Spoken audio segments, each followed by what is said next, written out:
जुलाई 2018। विपिन अग्रवाल। हम एक early stage fintech को फंड कर रहे हैं और उसके लिए हम एक सीईओ ढूंढ रहे हैं। अगर तुम किसी को जानते हो जो इसमें इंटरेस्टेड हो तो कनेक्ट करना। मेरे मूव ऑन करने का डिसीजन बलराम गर्ग को पता था और मैं तब अपने आगे का रास्ता फिगर आउट कर रहा था। उतने में ही मेरे IIM अहमदाबाद के व्हाट्सएप ग्रुप पर इस मैसेज ने मेरा ध्यान खींचा। मुझे पता था कि अग्रवाल फोसन नाम के एक चाइनीज फंड के लिए काम कर रहा था। एक अर्ली स्टेज इन्वेस्टमेंट को सीईओ की जरूरत क्यों होगी? मैं अपने दिमाग को इस बारे में सोचने से रोक नहीं पा रहा था और इस बारे में और जानने के लिए मैंने उनसे कनेक्ट किया। जून 2018 में एक हॉट संडे आफ्टरनून को उस फिनटेक के भाविक कोलाडिया से मिलने के लिए मेरी मीटिंग शेड्यूल की गई। हमने IIT दिल्ली के कैंपस में मीटिंग रखी और मैंने माधुरी से कहा था कि मैं लगभग 1 घंटे में वापस आ जाऊंगा। लेकिन उस दिन वो मीटिंग 4 घंटे तक चली। मुझे पता चला कि भाविक कोलाडिया और शाश्वत नकरानी गुजरात के भावनगर से थे। उन दोनों ने बहुत लंबा सफर तय किया था। भाविक शाश्वत के पिता मनसुख भाई नकरानी से पढ़े थे, जो भावनगर में एक स्कूल और इंजीनियरिंग कॉलेज चलाते थे। शाश्वत ने IIT दिल्ली में अपनी इंजीनियरिंग का 3rd ईयर कंप्लीट किया ही था और भाविक उससे 5-6 साल बड़ा उसके साथ IIT के हॉस्टल में ही रह रहा था। उनके साथ 3 और बंदे थे, सत्यम, तन्मय और योगी। वो भी IIT दिल्ली के स्टूडेंट्स थे। उन सब ने UPI हैकाथॉन में पार्टिसिपेट किया था और उसे जीता भी था। अगले 1 घंटे के लिए भाविक ने मुझे समझाया कि कैसे सिर्फ एक ही QR पर सारे UPI पेमेंट एप्स चल सकते हैं। इस चीज का फायदा मुझे ग्रोफर्स में काम करते वक्त नजर आया था। भाविक ने मुझे इस आइडिया की टेक्निकल वायबिलिटी दिखाई। जब उसने मुझे एक्सप्लेन किया कि UPI आर्किटेक्चर के मनी ट्रांसफर में जब एक कस्टमर से दूसरे कस्टमर को या फिर एक कस्टमर से दूसरे मर्चेंट को ट्रांसफर किया जाता है, तब वो सेम प्रिंसिपल पर काम करता है जो कि टेक्निकली एक बैंक टू बैंक ट्रांसफर होता है। उस समय के पेमेंट एप्स पेटीएम और फोन पे मर्चेंट से हर ट्रांजैक्शन पर 2% की फीस चार्ज कर रहे थे।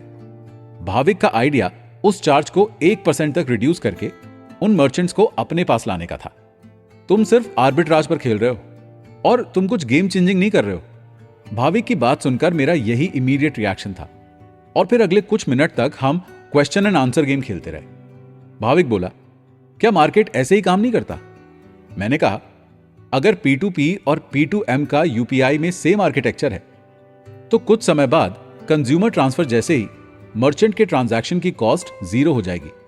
कंपेटिटिव प्रेशर किसी को अपना चार्ज 1% से घटाकर 0.9% करने पर मजबूर करेगा और फिर गेम सिर्फ इसका रह जाएगा कि कौन अपने रेट्स जल्दी गिराता है।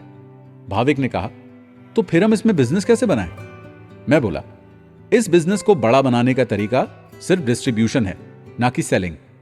भाविक ने पूछा, तुम्हारा इससे क्या मतलब है? मैंने कहा, तुम इस सर्विस को फ्री रख सकते हो ताकि इसे ज्यादा से ज्यादा लोग एक्सेप्ट करें और इसके लिए तुम्हें मर्चेंट को ऑनबोर्ड करने के लिए सिर्फ अपने एजेंट को भेजना है।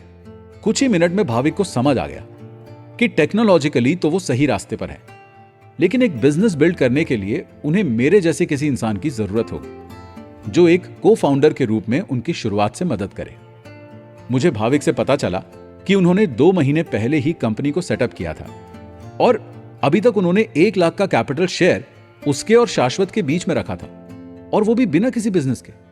वो किसी पॉइंट पर फोसन से मिले जिसने उन्हें इंक्यूबेट करने के लिए अग्री कर लिया और अब वो 25% स्टेक पर इन्हें $2,50,000 देने की बात कर रहा था।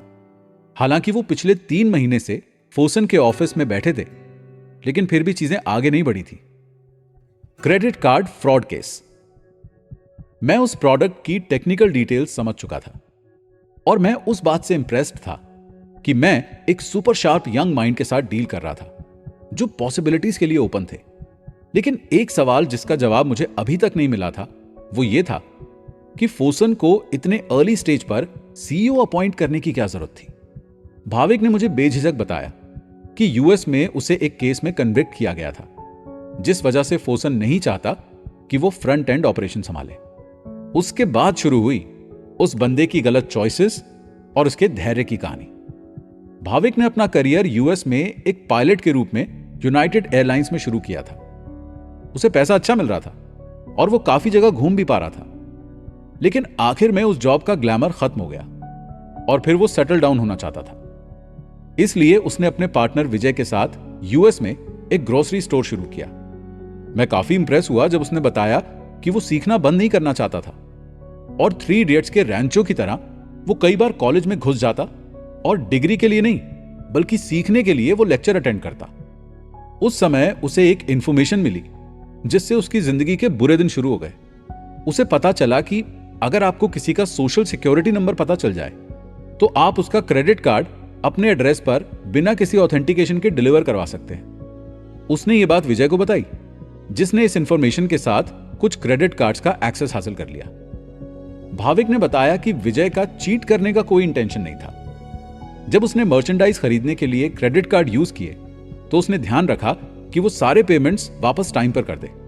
थोड़े ही समय की बात थी कि FBI उनके स्टोर पर पहुंच गई और सबके साथ साथ भाविक को भी पकड़ लिया, जो उस समय विजय के घर पर रहता था। भाविक ने बताया कि विजय शादीशुदा था और उसका परिवार था, इसलिए उसने सारा इल्जाम खुद के ऊपर ले लिया। उसके बाद भाविक का बुरा समय शुरू हो गया। भाविक कोलाडिया, जिसे बॉब पटेल नाम से भी जाना जाता था, उसे क्रेडिट कार्ड फ्रॉड केस में कन्विक्ट कर दिया गया और फिर उसे हाउस अरेस्ट में रखा गया। उस पर कुछ 18 घोर अपराध के चार्ज लगाए गए।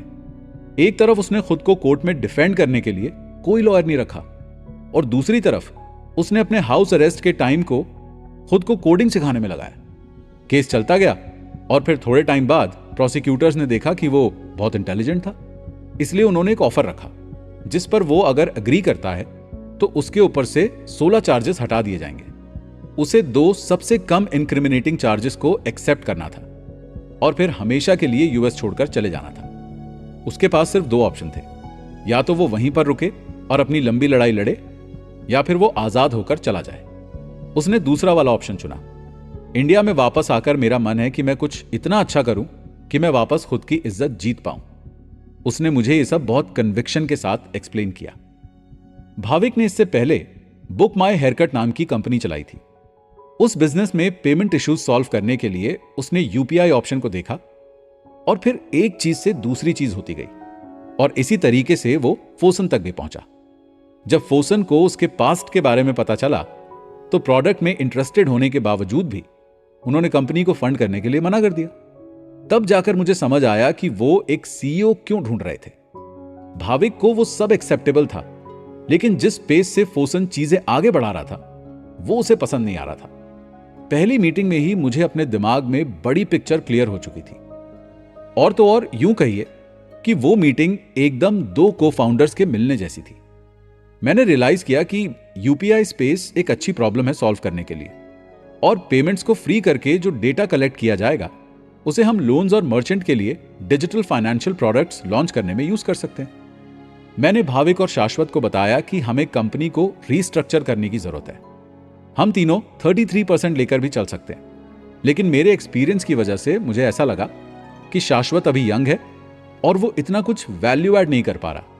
इसलिए मैंने उन्हें सजेस्ट किया कि उन्हें 66% इक्विटी आपस में बांट लेनी चाहिए। फाइनली फिर उस 60% को 42% और 24% करके भाविक और शाश्वत में बांट दिया गया और बचा हुआ 34% मैंने रख लिया। शेयर होल्डिंग पैटर्न पर अग्री करने के बाद मैंने भाविक और शाश्वत से कंपेंसरेट शेयर्स खरीद लिए। अब टाइम था हमारे पिचेस पर काम करने का। उस समय मैं पंचशील पार्क के बेसमेंट में एक कोवर्किंग स्पेस में काम कर रहा था। मैंने उन 5 लोगों के लिए और जगह ली और उन्हें एडवाइस किया कि उन्हें भी वहां से काम करना चाहिए। मेरा नजरिया सिंपल सा था, यह काम हमें ग्राउंड लेवल से करना था, ना कि फोसन के ग्लास ऑफिस से। फोसन बिल्कुल वो पहली एंटिटी थी जिसे हमने पिच किया था। उनके इनिशियल डिस्कशन के खिलाफ मेरा आस्क था कि हमें $6 मिलियन की प्री मनी वैल्यूएशन पर $2 मिलियन रेस करने थे। अगर मैं कहूं कि विपिन और तेज कपूर गुस्से में थे तो वो एक अंडरस्टेटमेंट होगा। वो भाविक को पास वाले कमरे में लेकर गए और उस पर चिल्लाना शुरू हो गए। उन्होंने उसे उसके केस को लेकर डराया भी कि कोई और उसको पैसा नहीं देगा, और यह कहा कि फोसन की वजह से ही वो मुझसे मिल पाया था। सिंपल सी बात यह थी कि वो शॉक्ड थे कि भाविक और शाश्वत उनके हाथ से निकल रहे थे। जब भाविक को यह क्लियर हो गया कि फोसन की तरफ से कोई पैसा नहीं आएगा, तब मैंने उनसे कहा कि वो फंड रेजिंग का काम मुझ पर छोड़ सकते हैं। Angel investors. उस विश्वास के साथ कि जो प्रोडक्ट हम लॉन्च करने जा रहे हैं वो जल्द ही पेटीएम, फोनपे, पाइन लैब्स और दूसरे सभी मर्चेंट फेसिंग प्लेयर्स से बड़ा होने वाला है। मैंने अपने नेटवर्क में लोगों को रीच आउट करना शुरू कर दिया। मैंने सबसे पहले एमेक्स के संजय ऋषि को कॉल लगाया। मैं भाविक को अपने साथ संजय के घर लेकर गया और फिर उन्हें डिटेल्स बताई। वो 25 लाख इन्वेस्ट करने के लिए मान गए और हमारे पहले एंजल इन्वेस्टर बने। एक और एंजल इन्वेस्टमेंट हमें अक्षय मुंजाल से मिली, जो फेमस मुंजाल हीरो ग्रुप परिवार से थे।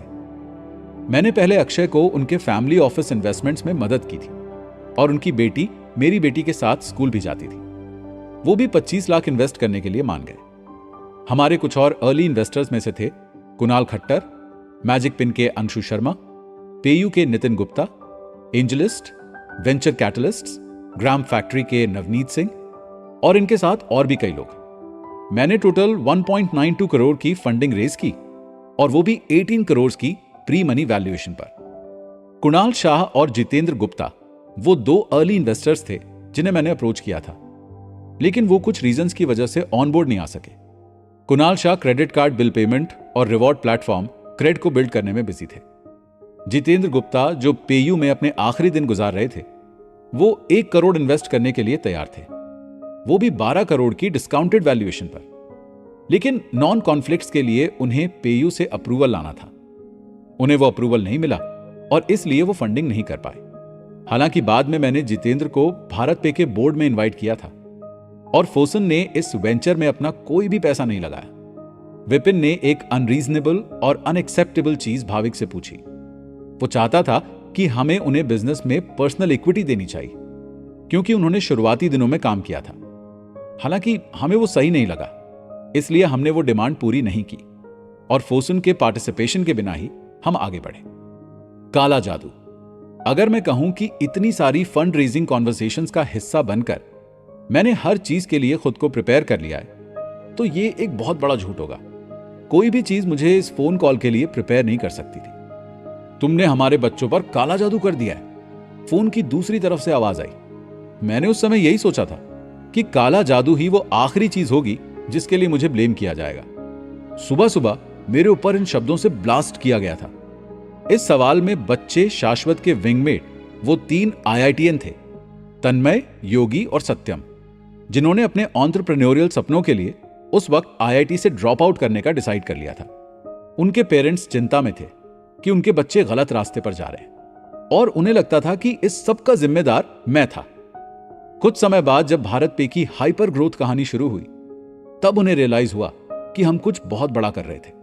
भारत पे का पहला QR 15 अगस्त 2018 को लगाया गया और उसके बाद हमने कभी पीछे मुड़कर नहीं देखा।